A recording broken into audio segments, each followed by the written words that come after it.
Full-time score, Arsenal 1, Manchester City 1. 1-1 draw to end off Premier League match week 5. And ladies and gentlemen, I got to be real with you. This was a very, very rotten game. Arsenal, man, I don't know what to say. The fact that they got the draw, impressive. You got to say that much.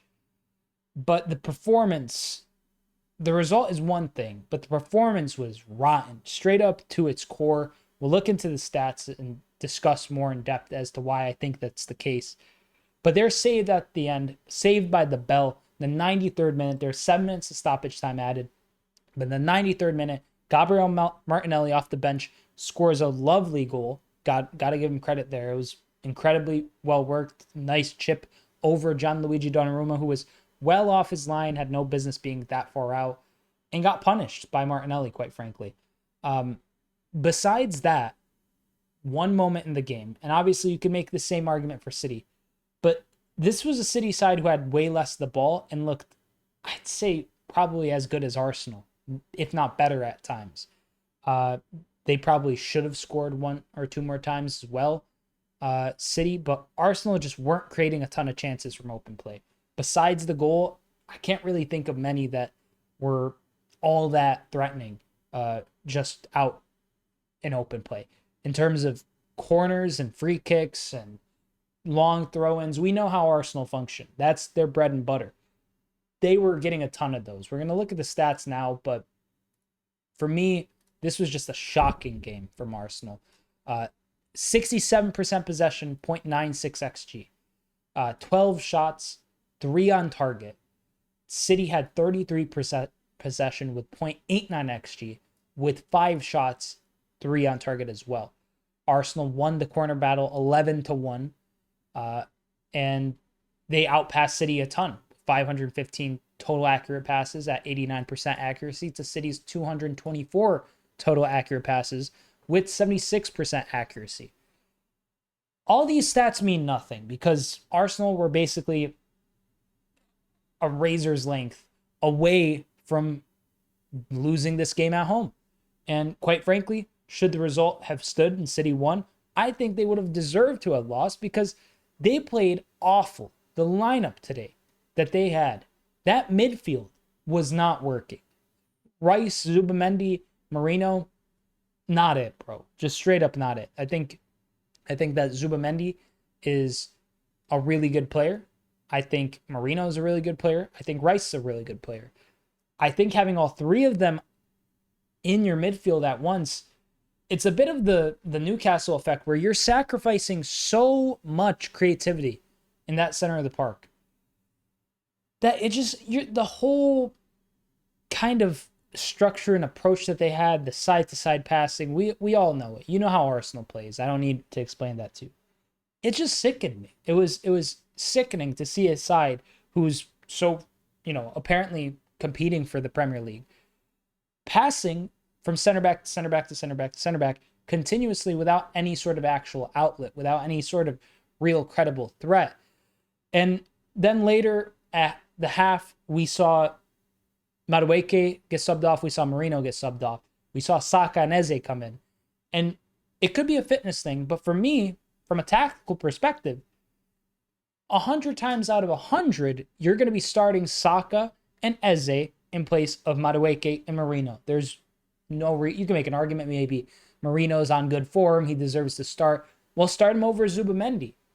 Or Madueke is really good, he deserves to start. Start him over Trossard. Trossard, he played okay, but he didn't play okay enough to, I think, justify a start today. Martinelli got his goal. Maybe he wouldn't have gotten that goal had he started. All sorts of things you could discuss, but it really comes down to the actual, why do we watch football? You could say that it's, okay, I have my club, or it could be a local club even. I'm supporting my city, my local. I'm supporting my, the only club I've ever known and liked. Very well and fair. But ultimately, at its core, we're watching football for entertainment. We want to see cool moments. We want to see good goals, crazy saves, hard-fought contests. This you could maybe say it was a bit hard fought from both sides. There were definitely tenacious moments, but it wasn't like a hallmark game where you're watching and you're like, wow, this was so entertaining watching them battle. It felt like City and Arsenal would kind of skirmish a couple times, and then next thing you know, Arsenal has possession. They're passing it all the way back to Raya, who's going to stand on the ball, wait till he could short pass it to Saliba or Gabriel, and kind of just hope to God that City press onto them. But the fact that they have no creative outlet besides, the odd through ball, which luckily for Arsenal fans ended up resulting in a Martinelli goal today. Besides that, they don't got anything. They're crossing the ball a ton. They're hoping that they get a corner. They're fighting for corners. And I get that they're dominant. I get you want to get these competitive advantages. But from a viewership perspective, I would rather watch paint dry than watch Arsenal play. I would rather watch grass grow. I would rather watch all the water in the Earth's oceans dry up.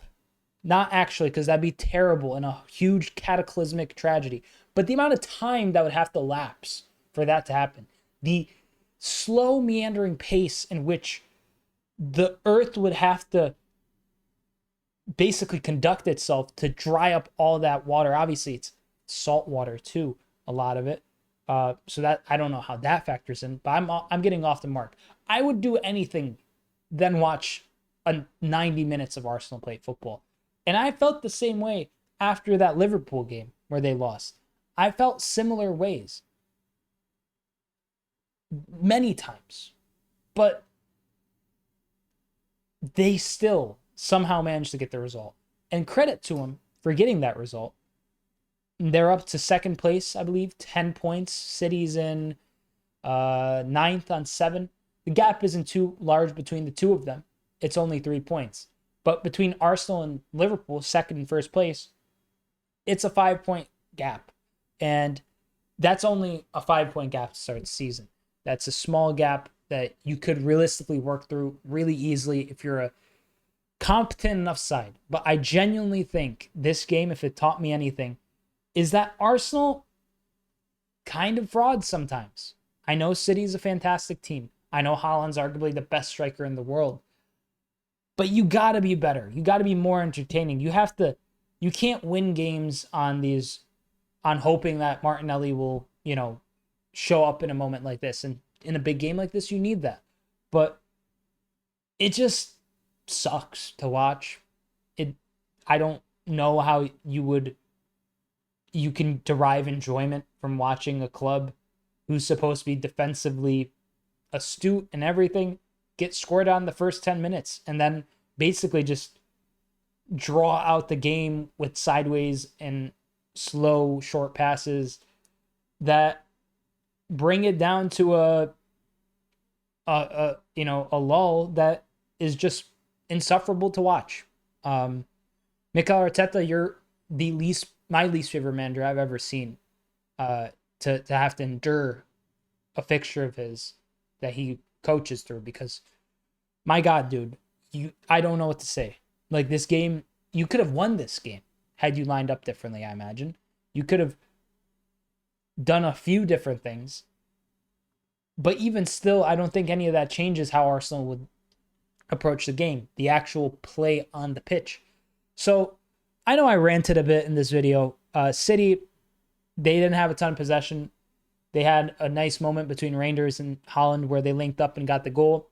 Besides that, not really much to say about them, I don't think either. And I think maybe the fact that Donnarumma was so far off his line and got chipped so easily, that's maybe a cause for concern. But beyond that, it was a whatever game from them as well. They weren't ever going to get the majority of possession away from home against a top side. But for Arsenal, just please, for the sake of us all, make it at least a little more entertaining, because 90 plus minutes of my life feel like they've just gone down the drain with this fixture. And maybe I'm to blame for even watching the game, but I'd like to think that Mikel Arteta is to blame, because we're, 500 million pounds spent, 3 plus maybe 4 seasons in. And it's the same old with them. It's actually getting worse. It's becoming a derivative joke of itself. And the fact that they're becoming more predictable. I mean, you could say the Martinelli goal was slightly unpredictable, but I don't think it really matters when you're scoring like a last gasp winner, how you score it or when you score it. What matters is how you're actually playing and lining up and connecting with your teammates. And today it felt like Arsenal was honestly just lucky to get that goal. It was hard work for Martinelli to put it over, but man, was it a chore watching this club play football. And it always is, it seems. Mikel Arteta, I loathe your tactics. I hate the way you approach the game of football. And honestly, I'm glad you drew with City so that both of you guys could drop 2 points. But beyond that, you're my least favorite person in world football history, because I've endured too many of these crap fests, for lack of a better word, from Arsenal, because that's what they are. They're just a load of BS, and they suck to have to endure and watch and punish yourself with. So, Mikel Arteta, please switch it up a little, at least once or twice. Just at least once or twice. Just make it an enjoyable game to watch just once. I challenge you and I beg you. Beyond that, thank you so much for watching. Comment down below with your thoughts on today's fixture. Subscribe if you're new. Like the video if you've enjoyed the video and if you're enjoying all the content putting out. Gonna be live next week. I don't know for what fixtures, but we'll be live for the big fixtures next week. And hope you guys enjoyed the rest of your week. I'm Sideline Sedo. Peace.